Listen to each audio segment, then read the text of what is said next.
right, guys, we are on to the very last chance qualifier for the PCS Trophy, number 8 here. And everybody that's in this tournament essentially qualified from entering multiple PCS qualifiers prior to this, accumulating points. And now they have one last chance to qualify for the PCS Trophy, which will happen next weekend. Same time and place as usual, 2 p.m. on Saturday. We will be casting the finals, myself and Boulevard. So we got a lot of games to get through for this last chance qualifier and little time to do it. So first up, we have Taytwo versus Faustin in the beginning of the top 16 brackets. Again, both of these players having previously top cut a PCS qualifier before. Let's get into this game.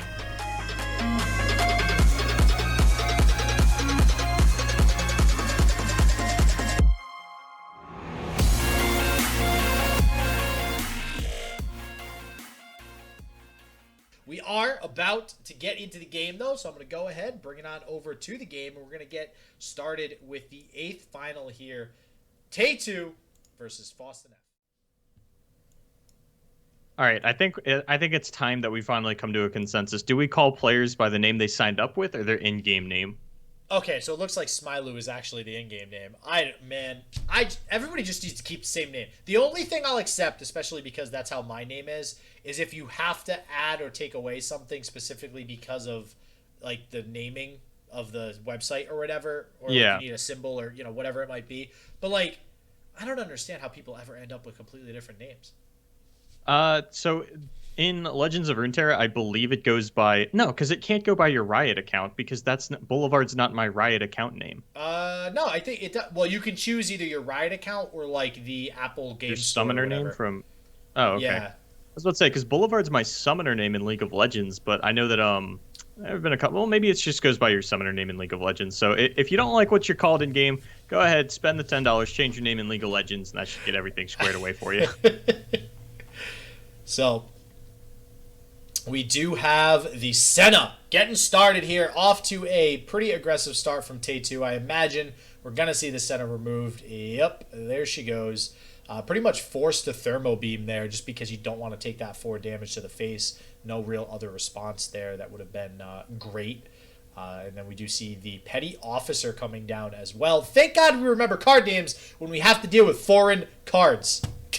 Gotta say. Yeah, speaking of which, these Targon cards are coming out. I'm gonna tell you right now, I don't know the name of any of them. I only got a couple of weeks to figure it out. I know Tarek and Lulu. That's about it. That's about all I know too. And how can we forget Swole Squirrel? You know Swole Squirrel. Swole Squirrel? Oh man, I already hate that. I hope that card doesn't see play now. It's gonna be in some like meme combo deck. You know it. That's why I love casting. I don't have to worry about meme combo decks. Oh, man. Except Fizz Twisted Fate. What's that? I don't know what you're talking about. Yeah, just wait till game 2. You'll see it.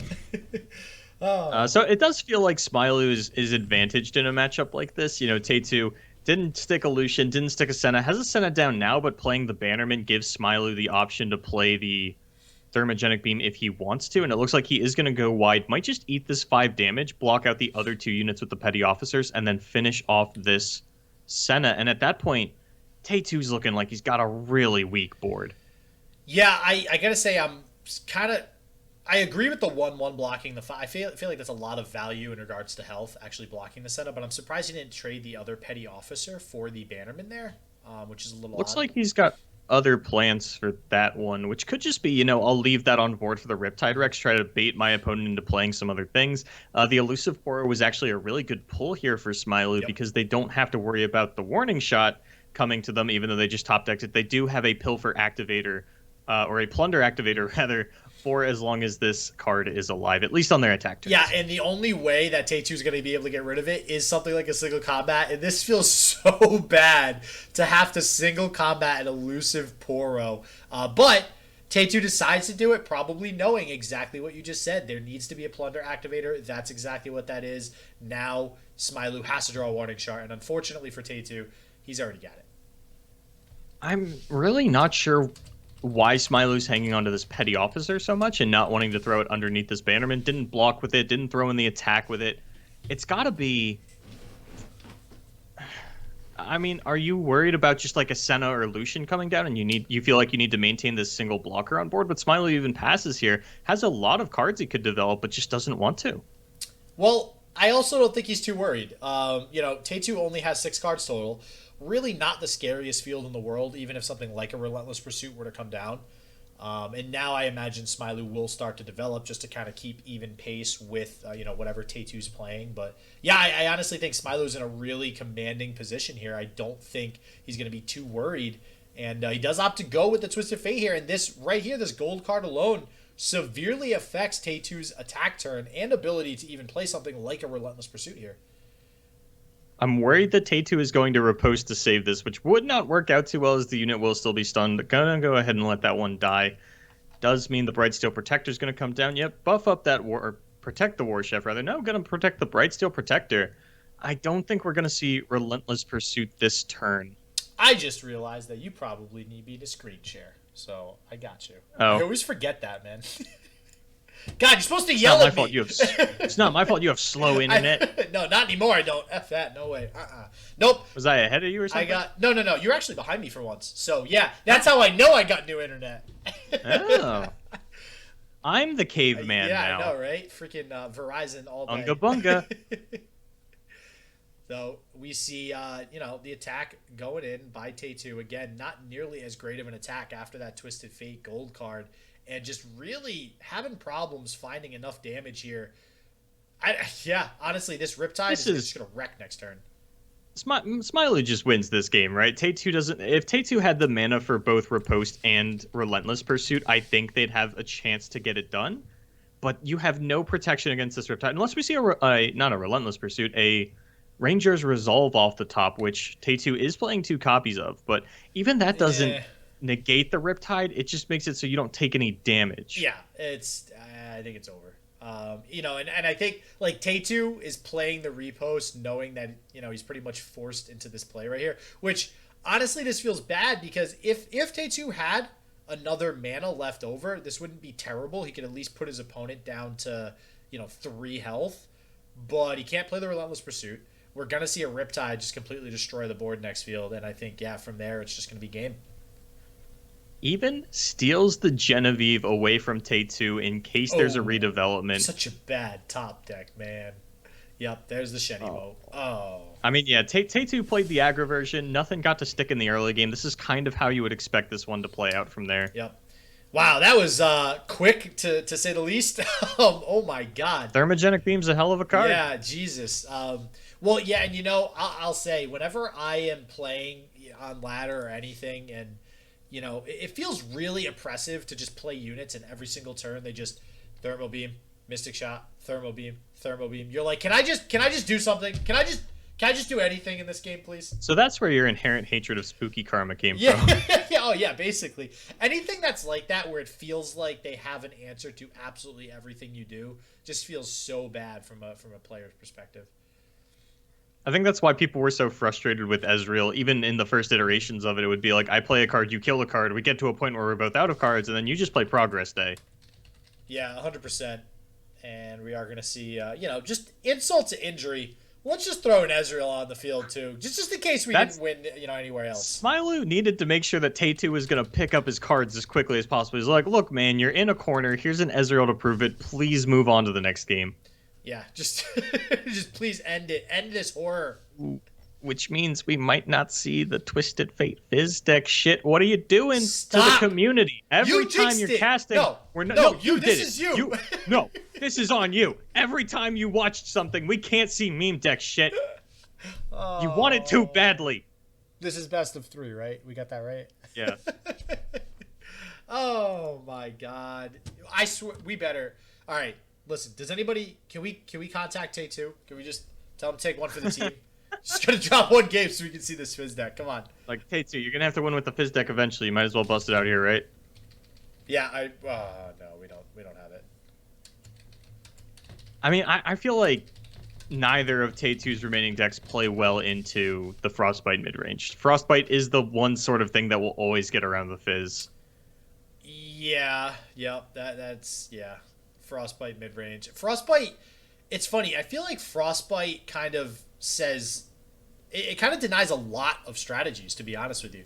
Like, a lot of people are like, this card's really broken. This card's really... Like, Unyielding Spirit, as an example. Oh, Unyielding Spirit's really broken. Well, if you're frostbiting the unit every turn, Unyielding Spirit doesn't really matter. So... Yeah. I mean, I've been looking at the Targon spoilers, and I'm just like, oh, man, this is a juicy Reckoning board. Yeah, right? Yeah. Well, and that's, that's good card game design, right? You see something that immediately looks overpowered, but then when you really start to think about it, it does have counters, and that's good. To me, that's a well-designed card, so I'm super excited. I'm just excited. I'm more excited to see the implications of 8 regions existing in a region-locked format. What 2 regions are going to get left behind? I mean... that's going to be tough. I mean, I'm also excited to see that many regions as well. Mainly, just as like a card game person in general, I've played card games for so long. Magic has always been that, like, there must always be 6 colors, no matter what you do.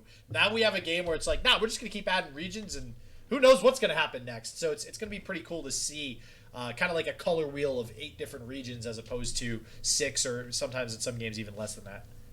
Yeah, Hearthstone took, 10 years to add another class? Like, we did it in 3 months. Yeah, exactly. It's easy. Yep.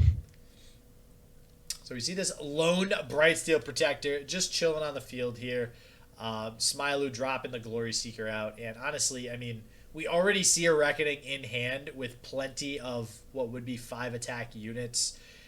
And a lot of units that'll get killed, even if they're buffed up by Bannerman, minus the Genevieve, of course. But if this Zed gets played and the Bannerman gets played to buff them up, Reckoning is going to feel pretty bad.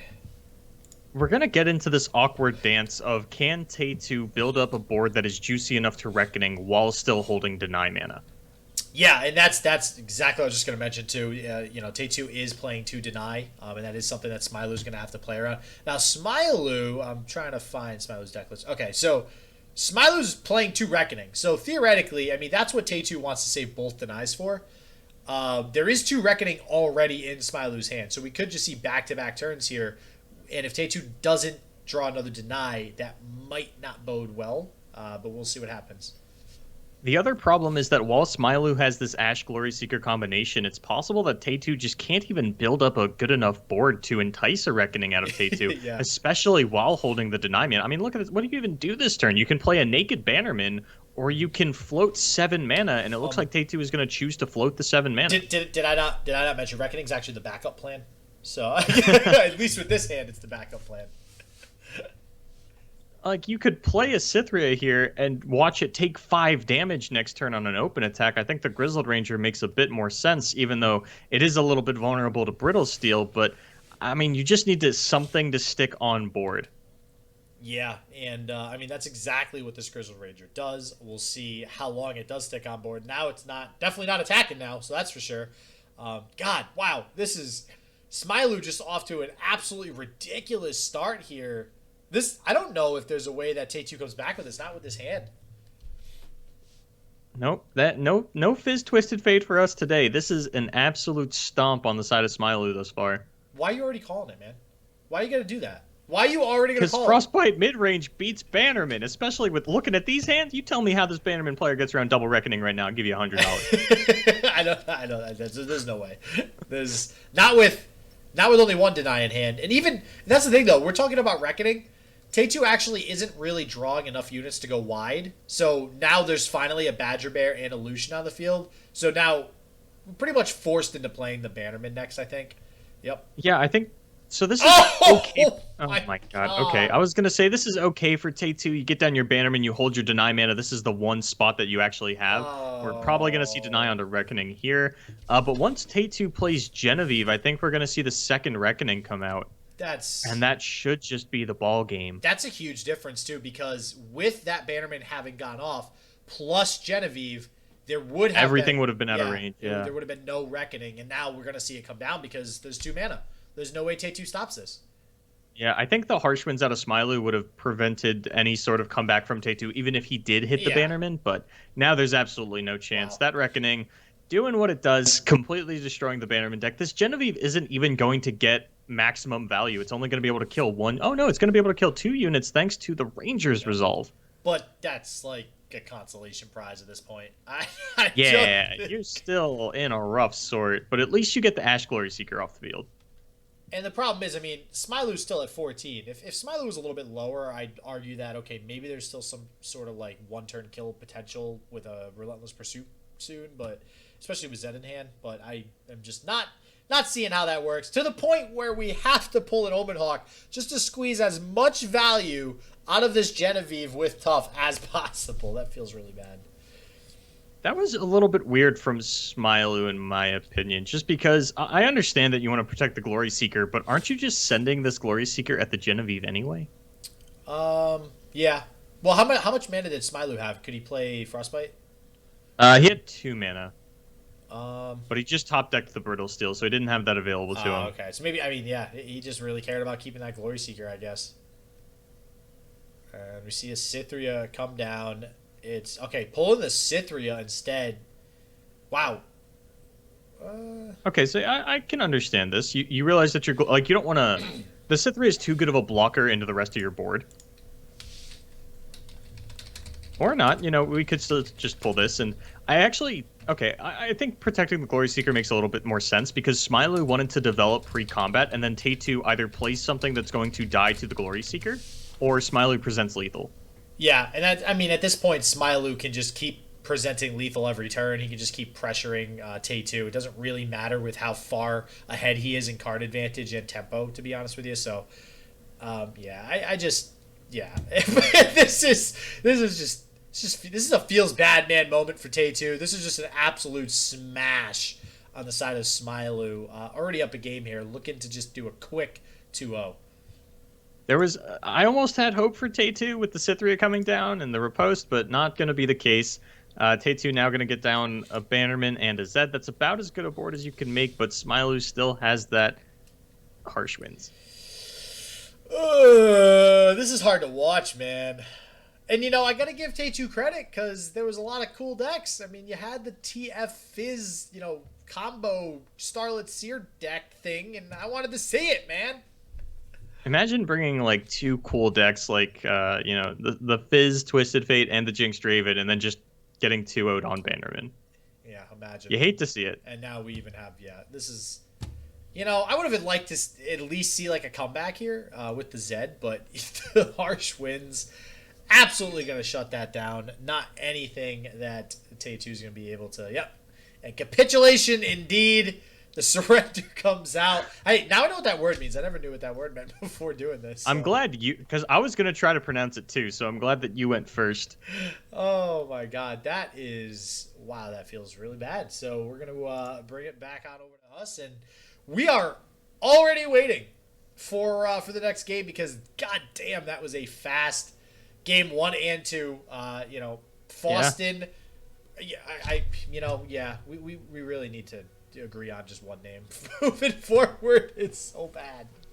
Because I know in Duels Runeterra 14 we had the Chad Stride who was begging us in chat to call him Gavone. But it's really hard for me to like constantly look at your name in game and call you something else.